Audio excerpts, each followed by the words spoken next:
When I was 18 years old, I left high school, secondary school, having not done great, but having not done badly either. I just had this burning sense of anxiety that I was screwed though. And that was because all my friends went off to university, knowing full well what they wanted to do. I, on the other hand, bailed on university a month before I started because I wasn't really invested in the idea of learning anything or doing the degree that I'd chosen, which was film studies. So I took a gap year, a year out, and stared into the abyss that was the impending sense of dread of my future, and I felt like there wasn't a future. Now, 10 years have passed since then, and the last half decade has been the best 5 years of my life so far, doing things I'd never have thought that I'd ever do. I'd moved to a foreign country, a country that I'd never thought I'd visit, let alone live in, for all my 20s. And I learned a foreign language from scratch. I've produced over 150 videos that have been watched by 125 million people and been featured everywhere from the BBC to NHK. And perhaps above all, I've conquered my fear of public speaking, from speaking before a crowd of 1,000 people in Japanese to doing a TEDx talk. Spending about 40 minutes per day watching YouTube on their phone. It's a testament to YouTube's power and reach around the world. And whilst most people watch it as a source of entertainment, for me, it's my life, it's what I do as a vlogger. Nonetheless, I am a vlogger, and here is my channel. It's called Abroad in Japan. If you'd have told me that I'd go on to do any single one of those things in my 20s, I would have laughed you out the room in just disbelief. I'd never have imagined I'd do any of those things. Something must have happened during that time to push shy, unconfident, fairly aimless teenager to living the ridiculous, bizarre lifestyle I have now. And people often ask me how I stay motivated, but the thing with motivation is you just find it within yourself. And once you've found it, it's like a self-sustaining nuclear fusion reaction. You can't extinguish it, it's just there pushing you onwards and upwards. And if you're somebody who struggles to get things done, I absolutely know what that feels like. So in this video, I want to take a look back and find out how I got motivated, where I found my motivation, in the hope that I can encourage you to try and find your own motivation and set yourself on a pathway to doing what it is you want to do in life. Because if you're not already doing what you want to do, you should certainly be on the pathway to getting it done. So without further ado, let's go back 10 years to where it all began.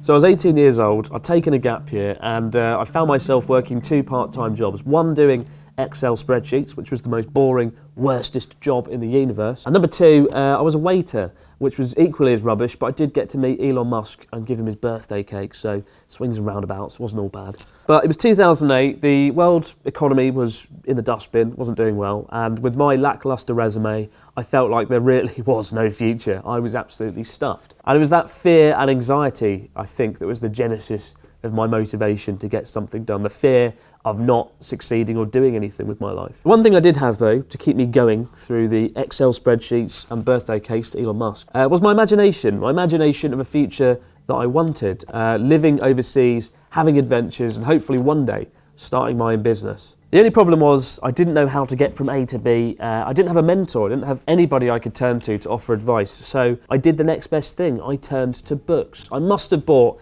about 24 autobiographies of self-made millionaires, billionaires, entrepreneurs, to try and understand what they'd done to get to where they were. I read about entrepreneurs such as Richard Branson, Alan Sugar, Felix Dennis, Duncan Bannatyne, and also American entrepreneurs such as Sam Walton, Ray Kroc, and Howard Schultz. And I think reading all those books in the 6-month period, it kind of instilled something in my mind and started to kind of give me a sense of self-discipline, because that was the one trait they all had, a relentless sense of self-discipline and a clear aim to where it was they were going. And if you're looking to find some self-motivation or some self-help, I'd say avoid self-help books altogether and their superficial nonsense. Read about people who've actually done something, and I think you'll find something far more valuable within. And after reading all these books every day, I finally realised that I wanted to have my own business one day in the future.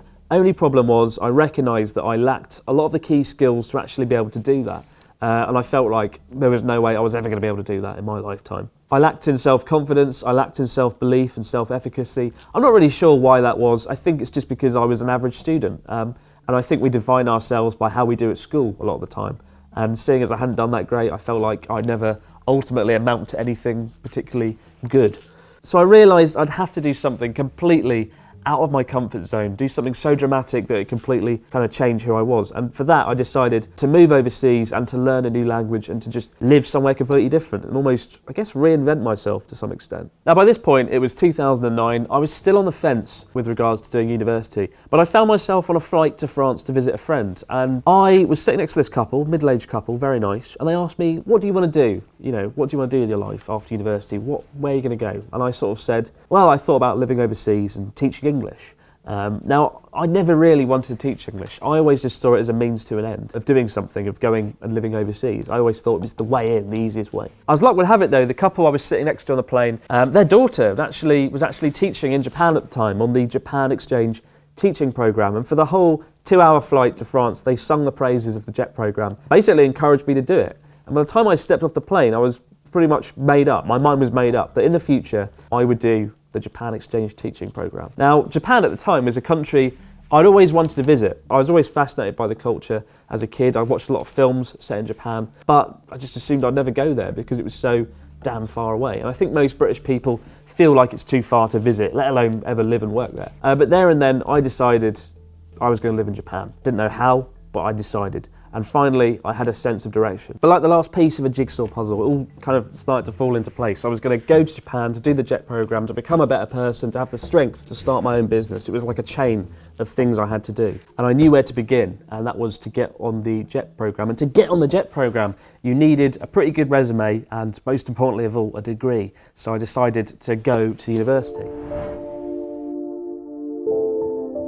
For the first time in my life, I actually focused on doing well in studying something. I switched my degree from film to business and linguistics. Business because I was interested in it, linguistics because I thought it would help my chances of getting the job as a teacher. And because for the JET program you needed a good resume, I started getting involved in lots of extracurricular activities to try and improve myself, like charity fundraising. I started a small business doing some corporate filmmaking on the side, which made no money, so I gave that up quickly. And also I got a job as a project manager at the university as well. I also took a Japanese class on the side, which taught me almost nothing of value, but it looked good on the resume nonetheless. But thanks to having a clear pathway, I was motivated throughout my time at university, and I ended it not only with a degree, not only with some sort of award for outstanding university student for doing something I don't really understand still, and also a position on the JET program as well. So I did everything I wanted to do, and that was thanks to the motivation of having a clear pathway and knowing what I had to do to get there. So now it was September 2012, and I found myself in Japan living a life that I dreamed about for 3 years. But then all of a sudden I was aimless again. I had no goal, and I just found myself teaching English without some sort of end in sight.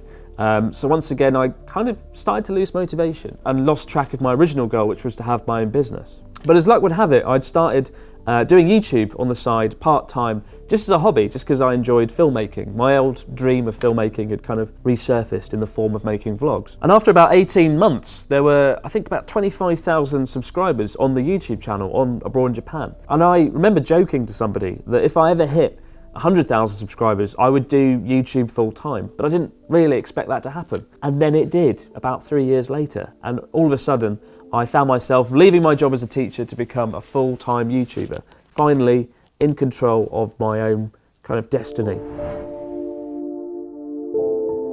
Now it was August 2015, I finished teaching and started doing YouTube full time. I had no money really though, because YouTube ad revenue is awful. It wasn't anywhere near what I was making as a teacher. And I actually took a bank loan just to be able to really get by. I had to take out a big bank loan, which I used to bankroll my first few months of 2016, starting off making videos in Japan. 2016 was very much a make or break year. And again, I found my motivation in the fear of losing this kind of exciting lifestyle that I was just clinging on to. You know, finally I was my own boss, doing something I was passionate about, but it nearly all fell through. Somehow it worked. I had a string of viral hits in 2016 that brought in thousands of new views and thousands of new subscribers. And from there, Abroad in Japan was able to blossom and grow into something more than just a YouTube channel. Now it's been 3 years since I started doing YouTube full time, and we hit some great milestones last year, like 1 million subscribers. I made my first kind of documentaries, such as What Happened in Japan After the Tsunami and Natsuki, the movie, kind of expose about my friend Natsuki. And I've kind of taken my first steps into being a real filmmaker, and that is what motivates me now. My original dream that I discarded and thrown away back when I was 18 of being a filmmaker, and I'm kind of on a pathway to making that happen. And that is what motivates me today and keeps me going. If you don't know what you want to do in life or where you want to go, my advice is to dream big. Not next year, not 2 years' time, but long term, 5, 6 years. Because realistically, if you are dreaming big about something you want to do, you probably aren't going to be able to do it in a short space of time. You are going to have to learn new things. You might have to change yourself to get to that point. It will take time to learn the skills, and it will take time to put in the required hours to learn the skills to get to that point. Think at least 5 or 6 years ahead, because if you do have a bold aim, a bold dream, it's probably not something you can do tomorrow afternoon. You are going to have to put in a lot of time and effort and persevere to get to that point and learn lots of new things along the way. Break it down in stages and focus on what you need to do now to get to that first stage. If you want your own business, start saving money, study accounting and marketing, build up a network. If you want to live overseas, learn the language of the culture and the country you want to go and work in. If there's a job you want in a completely different sector, take the time out to enroll in a course or study in your free time. It's never too late to start doing the thing you want to do. It troubles me how many people I speak to who are over 50 who feel kind of this strong sense of regret at having not done what it is they always wanted to do. So what I say is, you've only got one shot. This is all there is to life. Try and do what it is you want to do. If you're not on the pathway to doing what you want to do, now's the time to work it out. And once you've worked out which direction to head in, you will find the motivation within yourself to actually get going and start doing it. But I hope hearing my story has been a little bit helpful, and I hope you get out a pen and paper and start drawing out what the next 5 years might look like. Be bold, be ridiculous, and then work out whatever you have to do to make it happen. But for now, guys, I'll end it there before I get so passionate about motivation that my head explodes. I will see you whenever you click on the next video. But for now, take care and thanks for watching. See you later.